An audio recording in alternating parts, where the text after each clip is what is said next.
들어가기 전에 제가 잠깐 좀 말씀을 드릴 게 있네요. 양해 말씀을 좀 드려야 되겠습니다. 제가 혹시 유튜브라든지 그 전에 강의를 통해서 제 좀 강의를 보신 분들은 조금 얼굴이 조금 약간 달라져 있어가지고 놀라실 수도 있는데, 시험 치는 그 주에 잠깐 눈을 조금 손을 봤는데요. 죄송해요.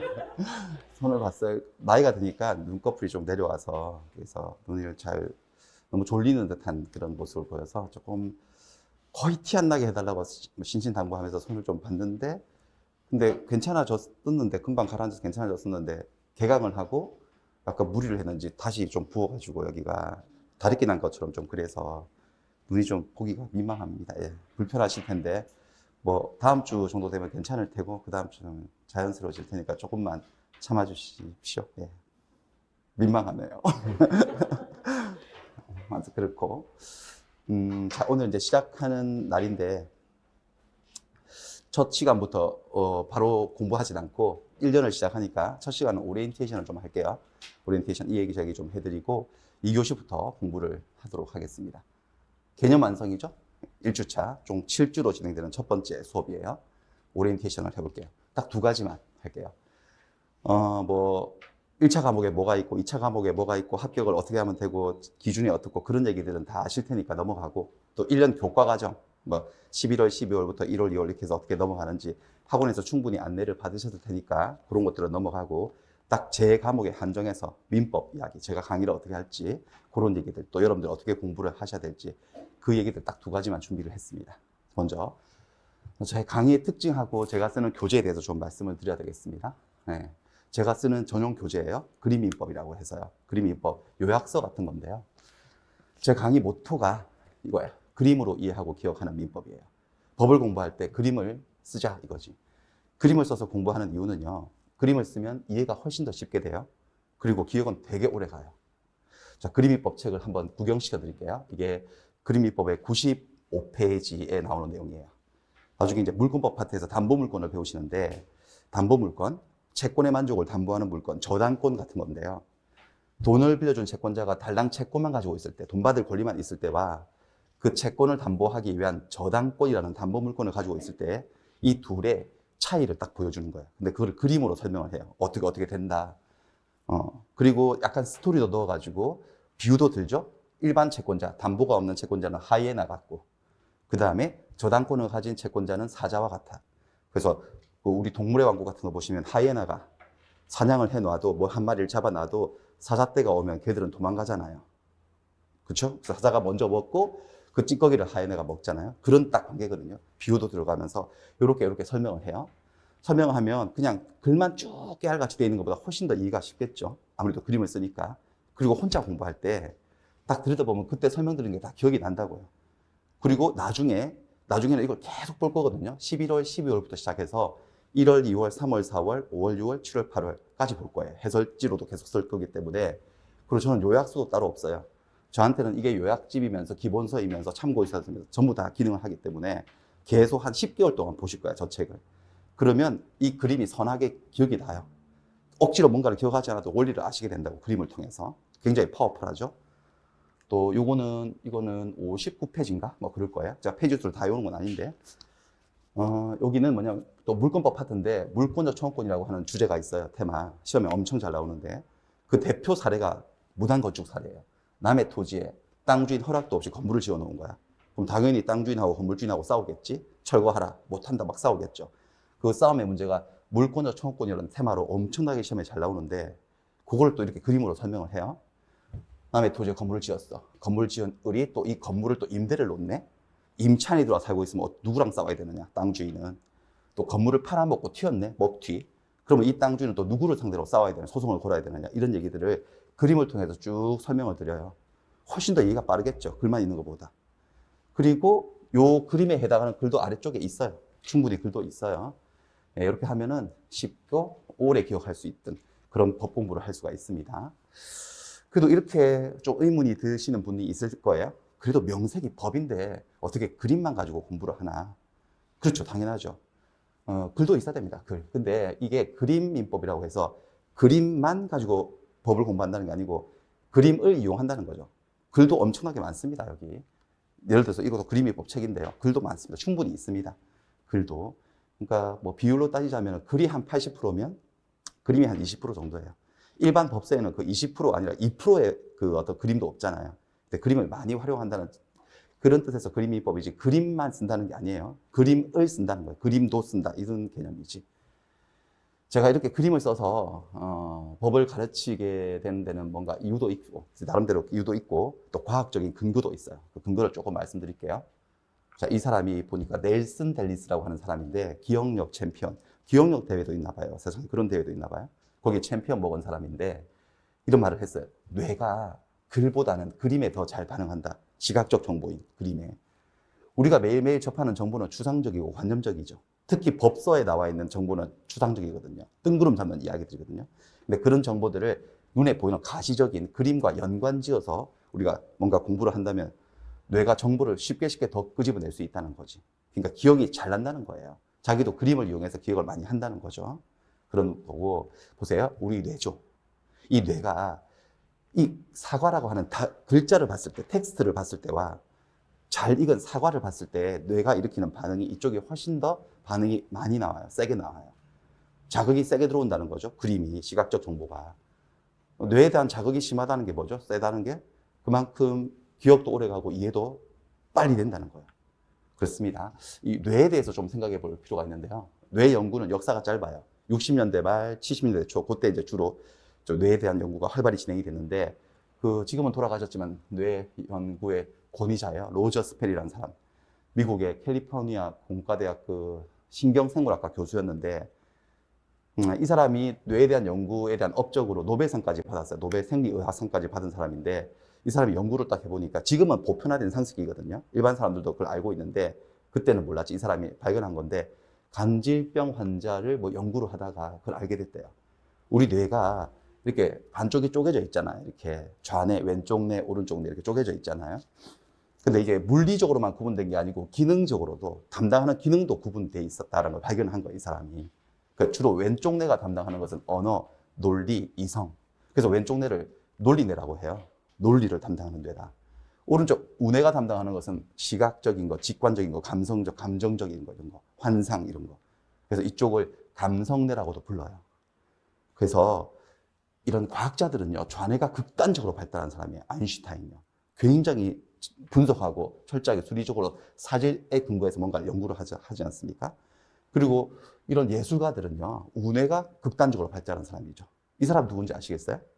이 사람은 워낙 뭐 사진이 유명하니까 아인슈타인 대본에 아실 텐데 이 사람은 얼굴은 잘 안 알려져서 작품에 비해서 이 사람은 피카소예요. 피카소 많이 들어보셨죠? 작품을 보여드리면 오히려 더 잘 아실 수도 있는데 피카소는 천재 예술가 아닙니까? 천재 화가.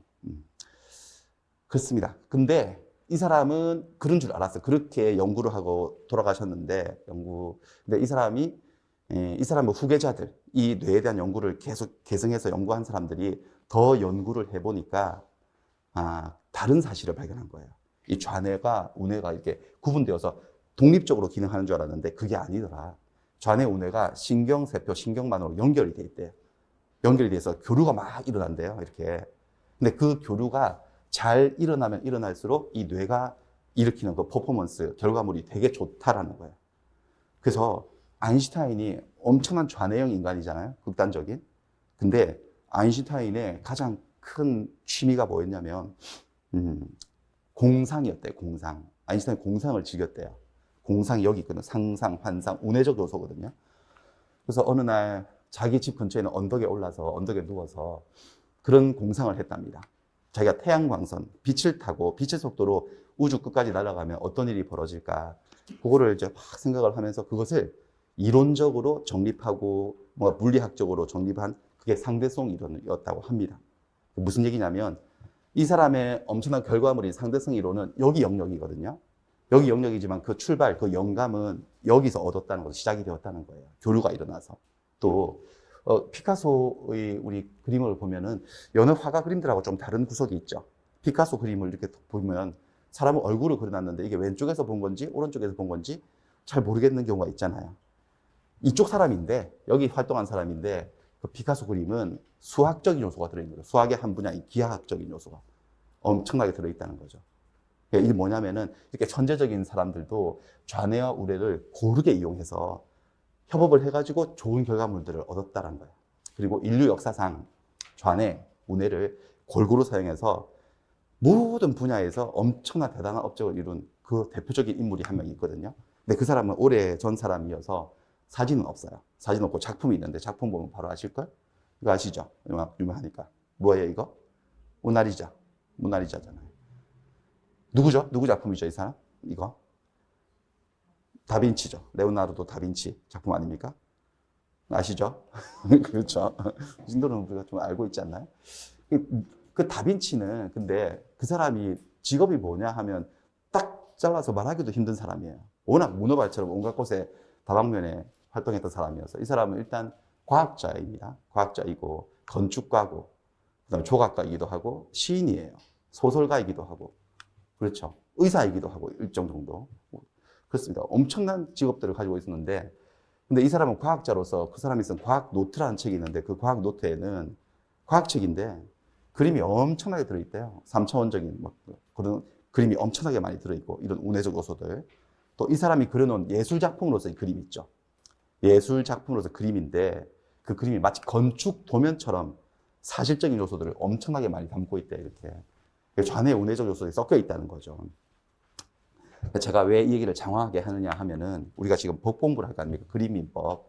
그림민법이란 단어 자체가 어울리지 않는 거거든요. 우리 상식에는. 법을 무슨 그림으로 공부하냐, 유치하게, 이상하게 라고 생각하는데 그렇지 않다는 걸 말씀을 드리고 싶은 거예요. 자, 법이라고 하는 분야는 어느 분야일까요? 어느 쪽일까요? 좌뇌일까요? 우뇌일까요? 그 영역을 따지자면요. 좌뇌겠지. 법서를 탁 펼쳐보세요. 일반 법서를 보시면 언어, 글 깨알같이 나오잖아요. 이렇게 깨알같이. 그 다음에 논리를 중시하죠. 법논리, 법리라고 하는 거. 그 다음에 분석을 하잖아요. 그리고 이성적이죠. 거기 감정은 억제돼야 되죠. 감정적으로 대응을 하면 안 되잖아. 법논리를 쓰는 데 있어서. 철저하게 좌뇌의 영역이에요. 근데 좌뇌의 영역이라고 해서 이쪽 요소들만 가지고 이 법 공부를 하게 되면 결과물이 안 좋다.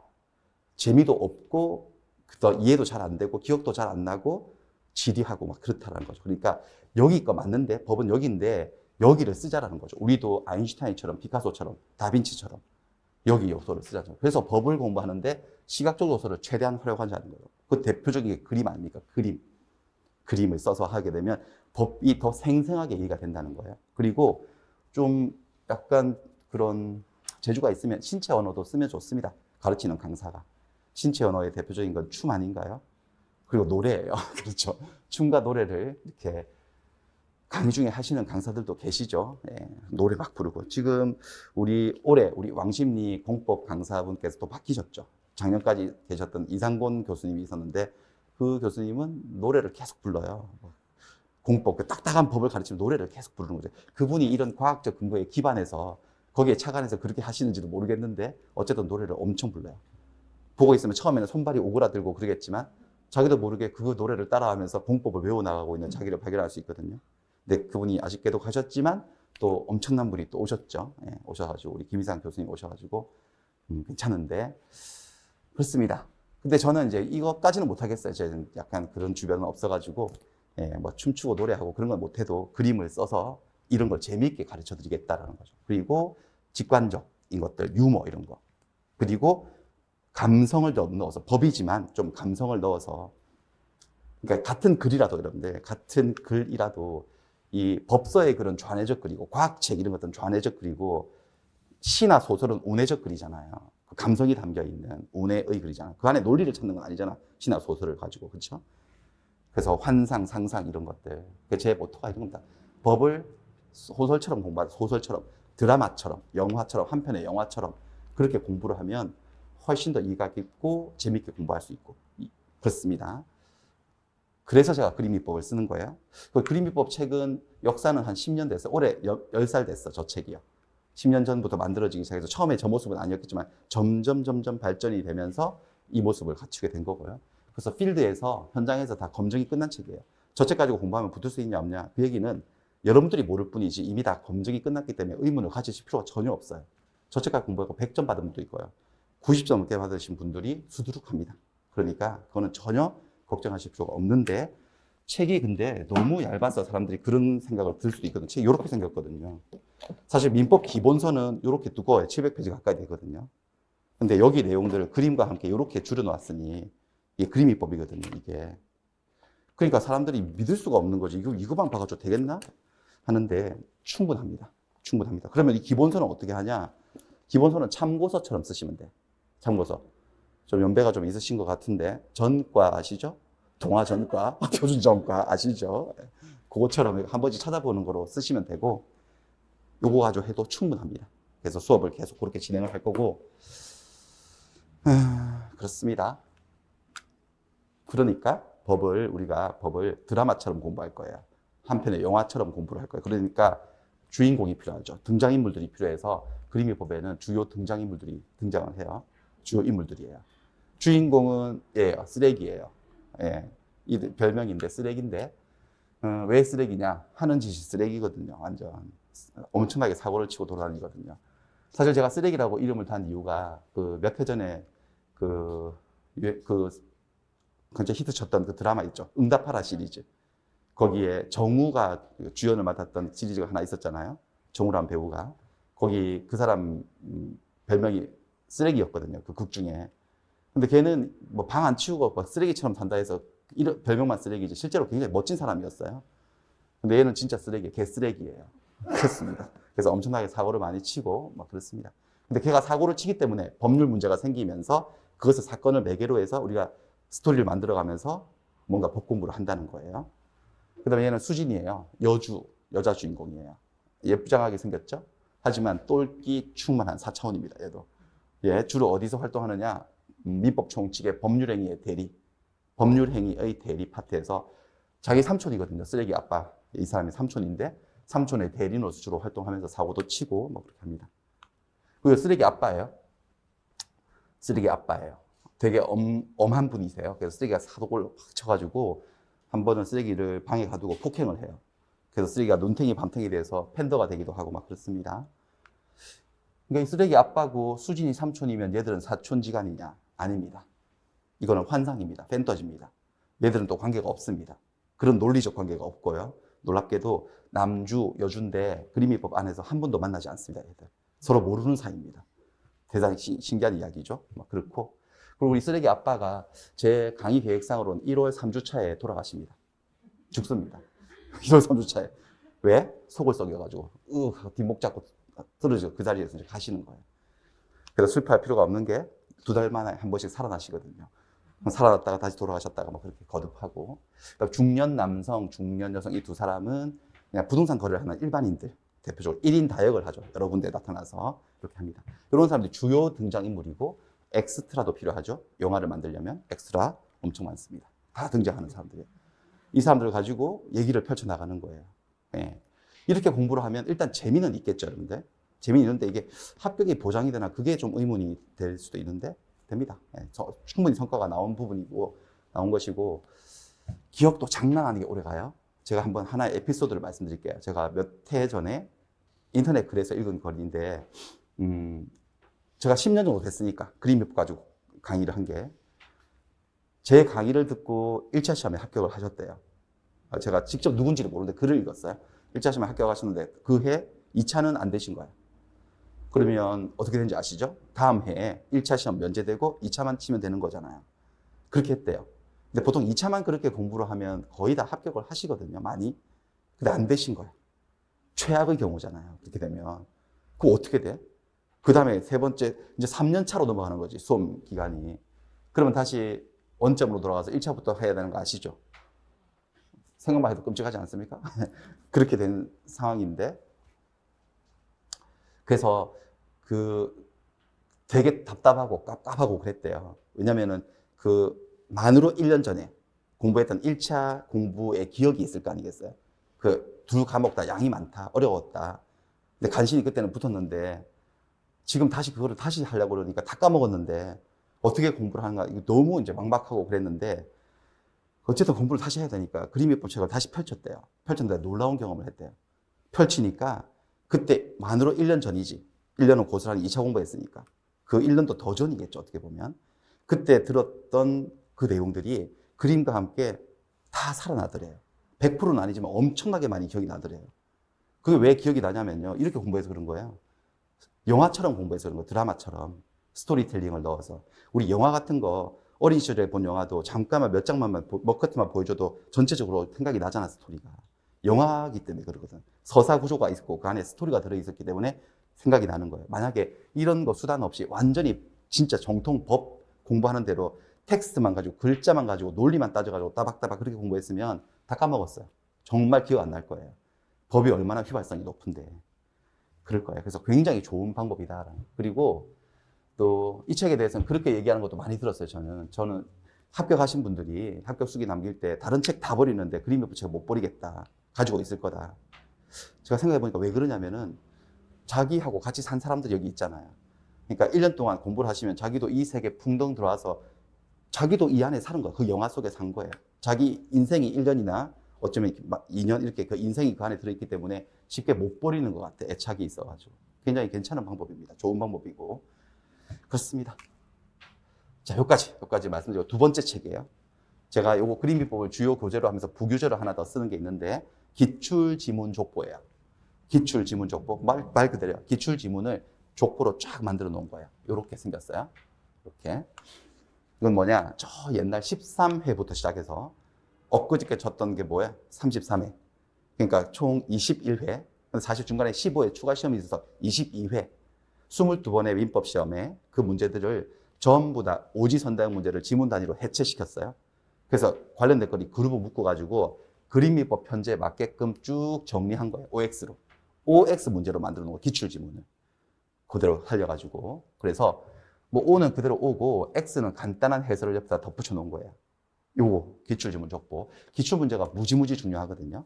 그래서 수업을 어떻게 진행하냐면 저는 11월, 12월, 1월, 2월, 3월, 4월 6개월 동안 어떻게 진행하냐면 그림비법 가지고 설명을 해요. 설명을 쭉 드리고 난 다음에 평균 한 10분, 15분 딱 끊어가지고 거기까지 설명한 거 바로 문제 풀어요. 문제가 어떻게 나오는지 요렇게 들은 얘기가 문제로 어떻게 나오는지를 바로 확인시켜드려요. OX, OX. 다 풀리지. 금방 들은 얘기니까 OX, OX 다 풀려요. 그렇게 해서 그거를 근데 문제는 요 그림이법 책은 곧 나올 거예요. 다음 주나 이렇게 나올 거예요. 나올 건데 근데 요거는 1월 달에 출간될 예정이에요.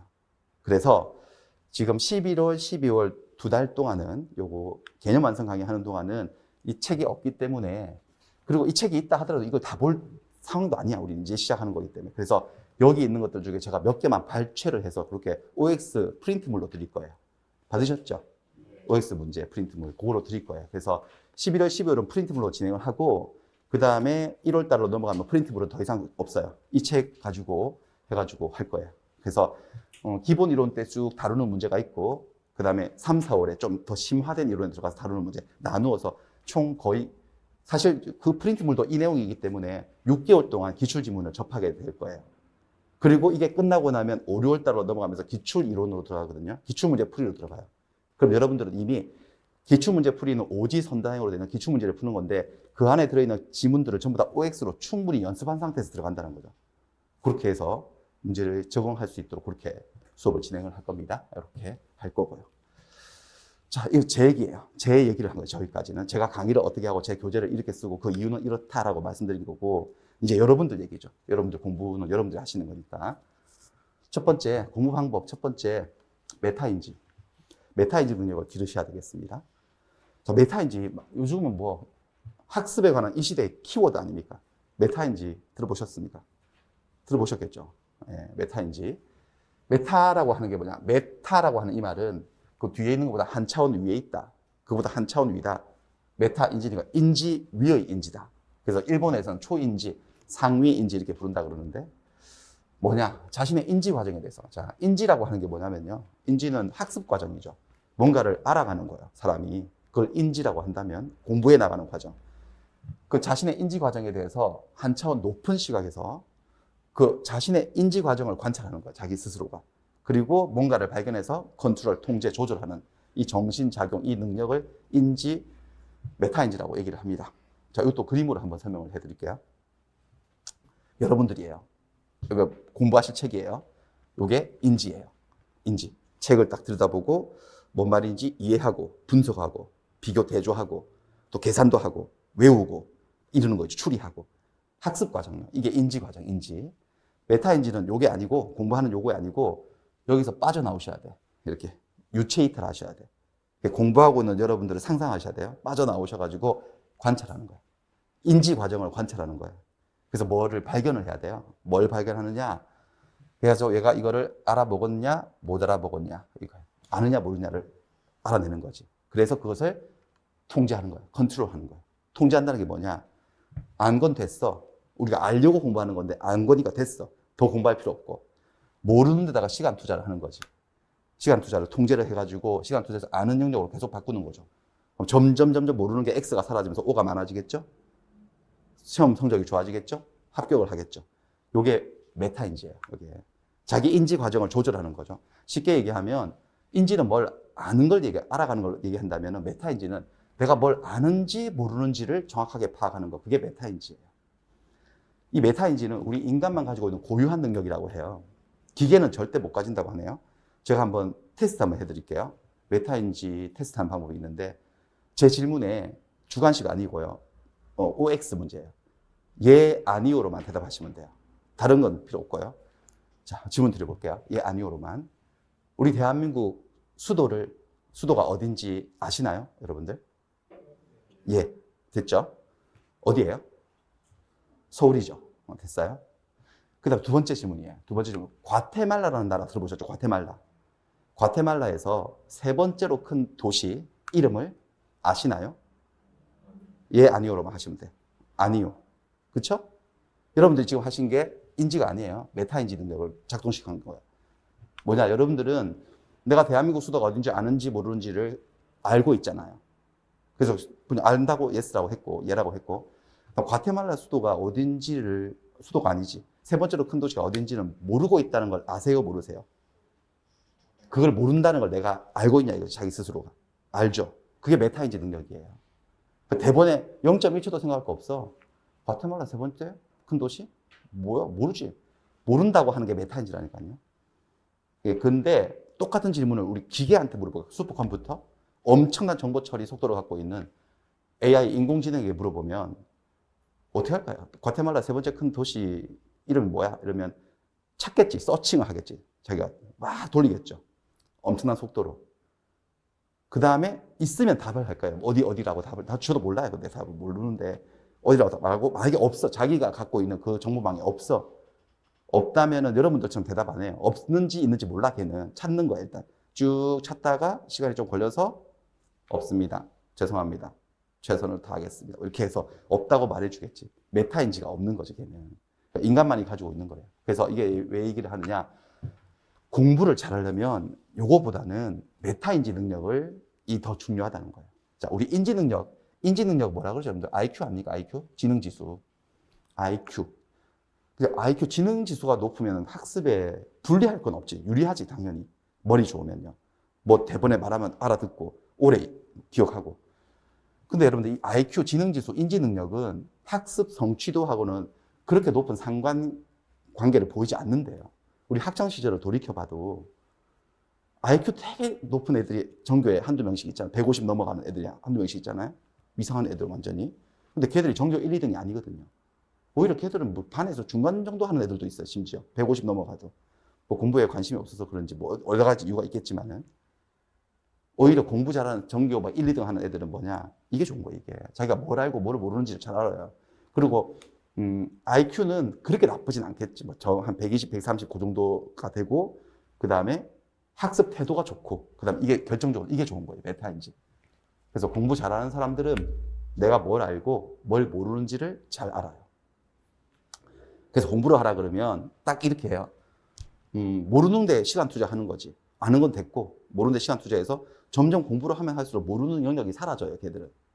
근데 공부에 좀 재주가 없는 분들, 감각이 없는 분들은 메타인지 능력이 떨어져서 내가 뭘 알고 뭘 모르는지 경계선이 모호해요. 그래서 공부를 하라 그러면 해요. 공부를 하는데 그 경계선이 없잖아. 이게 뭘 알고 모르는지 잘 모르잖아. 그냥 밋밋하게 공부하는 거야. 아는 거 모르는 거 구별 없이. 밋밋하게 그냥 처음부터 끝까지 쭉 이런 천자문 읽듯이 이렇게 몸 흔들면서 이렇게 계속 보는 거야. 그러면서 본능적으로 아는 거 위주로 공부한대요. 그분들 더 심각한 문제가. 그러니까 모르는 걸 공부를 안 하고 아는 거 위주로 자꾸 책을 읽는데. 왜? 기분 좋거든. 책을 읽었을 때 내가 이걸 알아먹으면 내가 공부하고 있다는 생각이 들잖아. 뭔가 뿌듯하고 보람도 있고. 그렇잖아요? 근데 가만히 냉정하게 생각해 보면, 좀 심하게 말하면 시간 낭비 헛수고하고 있는 거지. 그건 아는 건데. 모르는 데다가 시간 투자해야 되는데 뭘 알고 뭘 모르는지 모르니까 이상한 데다가 시간을 쓰고 있는 거예요. 그러니까 하루 종일 공부를 해도 성과는 없는 거예요. 시험 쳐보면 성적도 안 나오고 뭐가 잘못됐는지도 모르겠고 자기는. 이 감각이 떨어져서 그런 거예요. 그래서 메타인지 능력을 길러야 돼요. 메타인지 능력을 기르는 학습법들이 있거든요. 나중에 뭐 관심 있으시면 서점 메타인지를 하면 책들이 뭐 쏟아져 나와 있어요. 그래서 아무렇지나 마음에 드는 책 한번 읽어보시면 좋습니다. 여러 가지 방법들이 있는데 가장 탁월한 파워풀한 방법은 이거예요. 선생님 놀이예요. 선생님 놀이. 내가 뭘 배웠잖아요. 내가 이거를 잘 알고 싶으면 그걸 가르쳐 보면 돼요. 누구한테. 이게 어떤 건지 가르쳐 보면 돼요. 가르치면 뭘 알게 되느냐? 내가 모른다는 걸 알게 돼요. 왜? 내가 모르는 거 못 가르치거든. 내가 무슨 말 하는지 나도 납득이 안 되는데 누구를 설득시켜 그거를. 그렇잖아요? 그래서 막 설명하다가 나도 헛소리 하는 것 같아. 그거 몰라서 그러는 거예요. 그래서 이 교실에서 이렇게 강사가 누군가 가르치고 있죠. 그 교실에서 제일 많이 배우고 있는 사람은 강사예요. 그 가르치려고 얼마나 준비를 해왔을까. 자기가 막히면 안 되니까. 그거거든요. 그러니까 남을 가르치는 게 굉장히 좋은 메타인지 올리는 방법이에요. 그렇지만 여러분들 이 방법을 쓰기는 좀 상황이 안 맞지. 누가 내 설명을 듣고 있어. 그렇잖아요. 그러니까 상상 속에 자기 상상을 활용해야 돼요. 자기를 놓고 자기한테 설명해 보는 거야. 나를 납득시켜 보는 거지. 그 방법도 괜찮은데 가장 기초적인 방법이야. 셀프 테스트. 시험 치는 거야. 시험 치면 내가 뭘 알고 뭘 모르는지 알게 되지 않을까요? 왜? 모르면 틀리잖아요. 비가 내리지 않습니까? 시험 쳤는데 틀렸어요. 틀렸다는 게 뭐죠? 너 이거 몰라 이 소리잖아요. 알면 왜 틀려? 모르니까 틀렸지.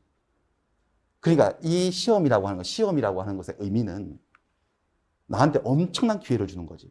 내가 뭘 모르는지를 알아낼 수 있는 기회의 장이거든요. 그러니까 정말 소중한 찬스인데 싫어하죠, 이거 시험 치는 거. 사람들 싫어하거든요, 엄청. 시험 치는 거 되게 싫죠? 왜 싫은 줄 아세요? 불쾌하잖아요. 비가 내리는데 뭐 기분이 좋겠어. 사람이 뭔가 의사결정을 내릴 때는 이성적으로 판단하는 것 같지만 안 그렇대요. 이성과 감정 사이에 의사결정에 기여하는 비율을 따지자면 제가 어디서 그것도 들은 얘기인데 성공하는 사람들이 읽을까 있을까 그 책 저자가 했던 말인데 감정 100%래요. 의사결정의 구조는 감정이 100%고 그 다음에 이성은 어떻게 작동하느냐. 내가 결정한 그것을 합리화하는데 뒷받침하는 논리 조작을 한다는 거예요. 이성이. 어떻게 들어보면 되게 맞는 말 같기도 해요. 그러니까 시험 안 치는 거지. 시험을 쳐야지만 내가 어디가 틀렸는지 알 수 있는데 기분 나쁘니까 안 치는 거예요. 그러니까 계속 기회를 놓치는 거죠. 앞으로 여러분들 시험에 대해서 다른 방법으로 생각하셔야 돼요. 다른 시각에서. 너무 소중한 기회다. 내가 어디가 틀렸는지를 알아내게 해주는 소중한 기회다. 몇 점이 중요한 게 아니잖아요. 지금. 그렇죠? 그렇게 생각하시면 되는데 근데 시험을 치면 딱 좋아요. 그런데 처음부터 이렇게 오지선다형 완성형 문제를 치는 건 무리예요. 우리 수준에. 그래서 처음엔 제일 좋은 게 간단한 OX가 제일 좋은 거예요. 그래서 제가 여러분들 초기 단계에서 수업을 이렇게 할 때 이 OX 기출지문, 제일 중요한 기출지문을 딱 연습하기 좋은 OX 형태로 만들어서 수업에 계속해서 여러분들 메타인지를 자극시켜 드리는 거예요. 그렇게 방법을 쓰는 거예요. 그렇습니다. 두 번째 얘기를 할게요. 기출문제를 정복하라. 기출문제가 너무너무 중요합니다. 여러분들 치는 시험 34회 시험이고 지금 33회까지 시험을 쳤죠. 15회 추가 시험이 있으니까 34번 쳤어요. 그걸 무시하고 40문제 나오죠. 민법만 기준으로 했을 때. 그러면 지금 민법 문제가 기출문제가 1320문제거든요. 오지선다형으로 봤을 때 대충 계산했을 때 6600개 지문이 쏟아져 나와 있어요. 자, 민법이 양이 많다는 말을 들으셨을 거예요. 방대하다. 아무리 양이 많아도 6600개 지문을 벗어날 수는 없어요. 그 주제가 중요한 점이. 그렇죠? 그러니까 이미 시험에 나올 만한 문제들은 다 나왔어. 30년이 넘은 이 시험 역사에 너무너무 중요한데 이 문제만큼은 34회를 치는 분들을 위해서 아껴둘 거야. 절대 아껴뒀다가 이제 보따리 푸는 문제는 없습니다. 다 나올 문제들은 이미 다 나왔고 여러분들이 치는 시험은 재탕 3탕입니다. 나온 문제 또 나오고 또 나오고 하는 거예요. 물론 처음 보는 문제도 나오긴 나오는데요. 그거는 비중이 약합니다. 맥시멈으로 나와도 20%밖에 안 나와요. 그러니까 우리 시험의 당락에 결정적 영향을 미치지 않아요. 그리고 그거는 아무 책에도 없고 어느 수험서에도 없기 때문에 대비도 안 됩니다. 그것을 공략해서 공부하시면 안 되고 이미 남아있는 기출문제를 정복하셔야 돼요. 그러면 적어도 80점 정도까지, 사실 1차 시험이 실질적으로 80점이 만점인 거 아시죠? 80점 넘는 점수는 의미가 없잖아요. 1차 시험은요. 만점을 받을 수 있다는 거예요. 기출문제는 곧 예상문제예요. 그래서 제가 기출문제를 6개월 동안 연습시켜 드리는 거예요. 5, 6월 달에 들어가기 전에. 5, 6월 달에 가서 또 연습하죠. 계속 그렇게 합니다. 기출문제 씹어먹기, 요즘 젊은 사람들이 쓰는 거 좀 공부하 씹어먹기, 뽀개기 뭐 이런 거. 기출문제를 잘근잘근 씹어 드셔야 돼. 그렇게 하시면은 적어도 합격 점수를 받는다. 정말 문제가 이상하게 나와도 그런 것들 좀 틀린다 하더라도, 제법 틀린다 하더라도 점수를 받을 수 있다라는 겁니다. 세 번째 얘기는 초기에는 민법에 집중 투자하시라. 자, 이 사람 접시 돌리기 하고 있네. 접시. 여러분들이 1년 동안 이걸 하셔야 돼. 접시 돌리기. 접시가 하나, 둘, 셋, 넷, 5개. 요 뒤에 하나 숨어 있어요. 6개예요. 6개 접시를 돌린다? 무엇을 의미할까요? 6과목을 공부하시는 거잖아. 월요일은 세법, 화요일은 공법 돌리고, 접시 돌리고, 수요일은 민법 접시 돌리고. 그렇죠? 정신 없으시죠? 그래서 다시 월요일 와서 세법 돌리고 막 이렇게. 그래서 뭐 민법 돌리려고 하니까 떨어져서 깨져 있고 막. 그렇잖아요? 저거 안 떨어뜨리고 계속 돌려야 되는데 저거 쉽지 않거든요. 근데 문제가 있어요. 이 6개의 접시가 다 크기와 무게가 똑같지 않아요. 어떤 접시는 엄청나게 무겁고 커요. 민법, 공법 이런 거. 근데 어떤 접시는 좀 비교적 접시가 작지.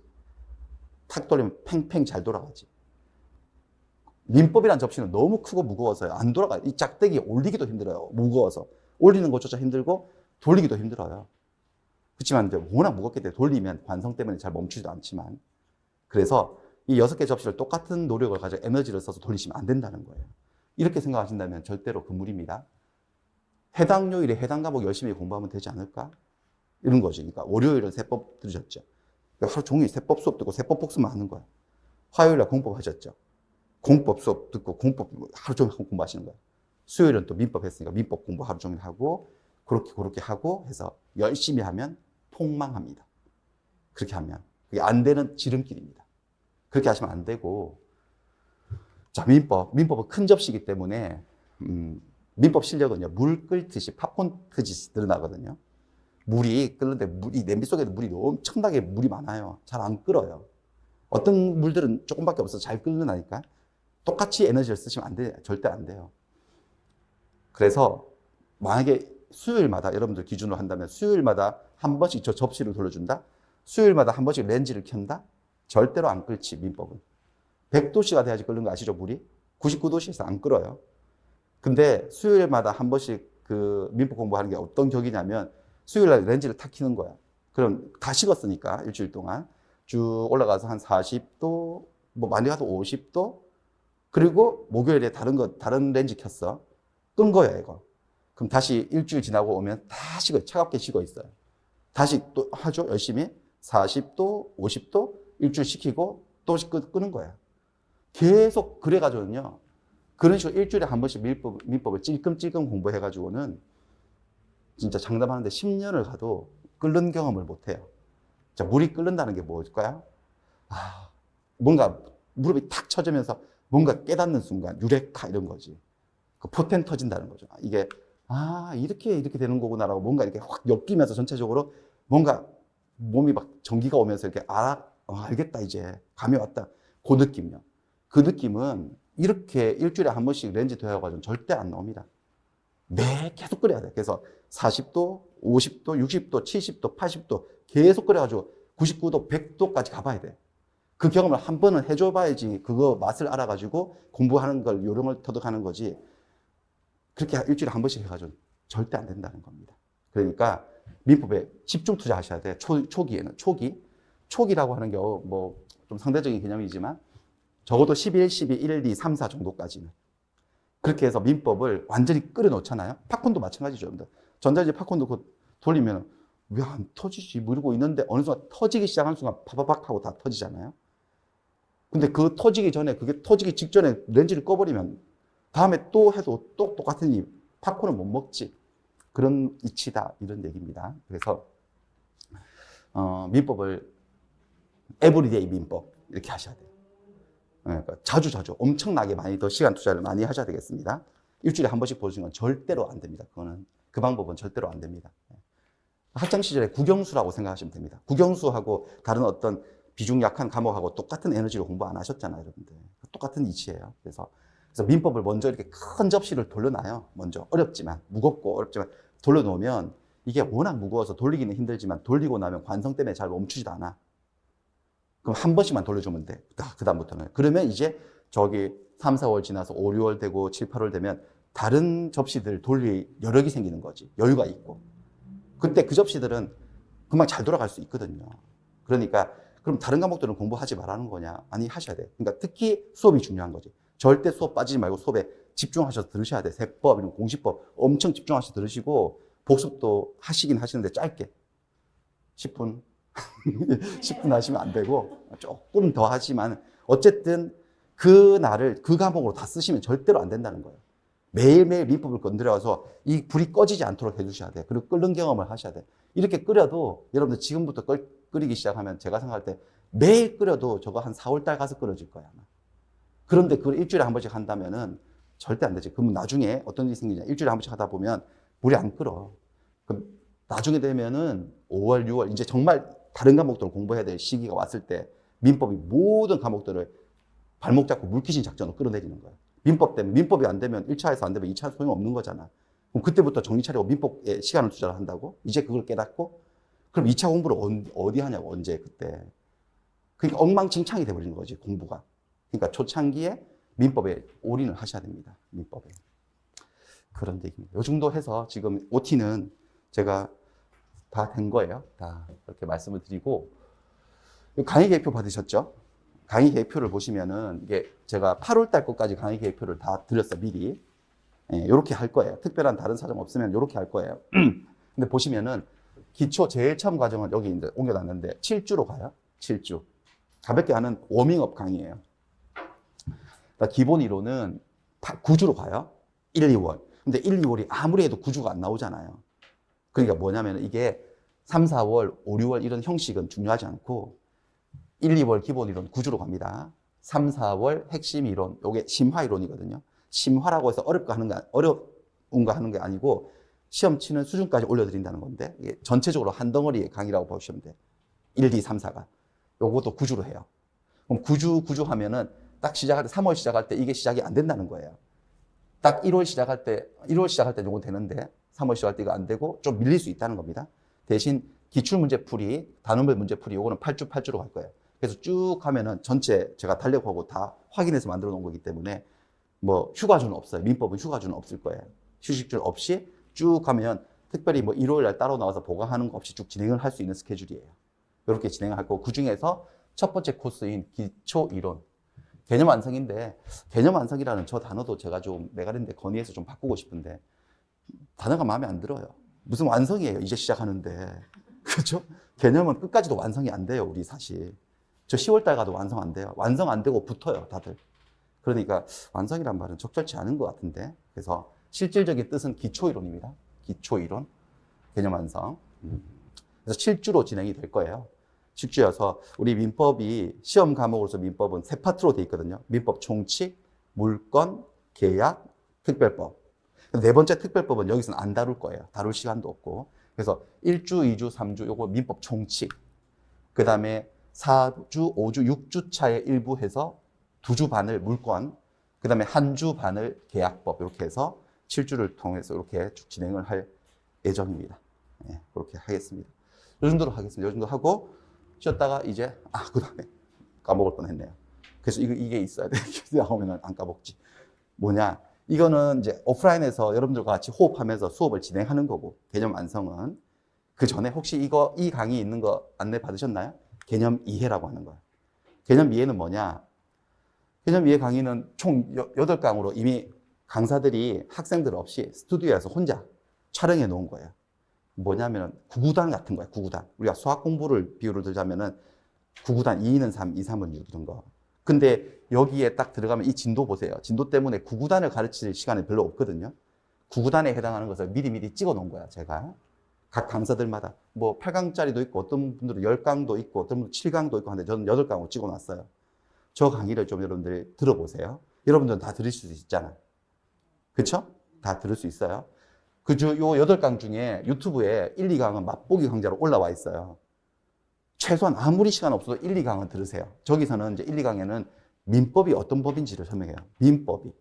민법은 뭐 일반 사법이다 해서 뭐 일반법, 특별법 이런 얘기도 나오고 공법, 사법의 분류 이런 거 나오고 근데 그런 것들은 시험에 정면으로 안 나오기 때문에 여기 딱 본 코스에 들어가면 못 하거든요. 그거 하고 있을 시간이 없기 때문에 그런 거 빼서 9단에 해당하는 것을 따로 만들어 놓은 거기 때문에 꼭 시간을 내서 들어주시기 바랍니다.